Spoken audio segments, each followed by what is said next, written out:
Hello and welcome to the next video in the Privacy Compliance Implementation series of how-to videos. This next one will focus on consent scenarios. How can we set up different consent scenarios within an audit? So let's dive in. During our last video, we went through URL sources, and the previous video, we talked about how we wanted to do a scan that emulates a visitor from France opting out by default, because on our website, if a European visitor visits the site, they are opted out by default. Now, let's take a scenario where extra steps would be required normally on the website to opt out. So if we have a visitor from, say, Oregon, they do have the option to opt out, but it must be explicitly stated by interacting with the consent banner.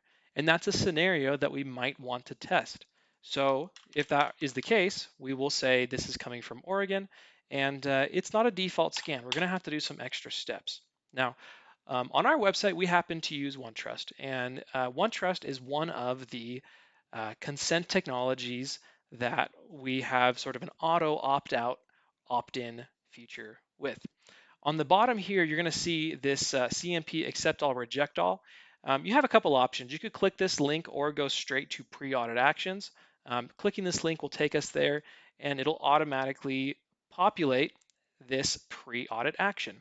So to keep it simple, a pre-audit action helps us to put the scan in a particular state, and for that state that we put it in to persist throughout the entirety of the scan on all pages. So the state we want to put the scan or the website in is opted out. And all we need to do is provide a URL. Basically, we're saying this is the website I want to opt out on. It's more likely than not, 99% of the time, going to be the same URL that is in your URL sources, starting if you have one, I should say. And then we choose, are we going to do an opt-in or opt-out? So this is going to be opt-out. We're going to click reject all. And then we have the option to say if ObservePoint can't find your CMP, do we stop or do we proceed and run the scan anyways?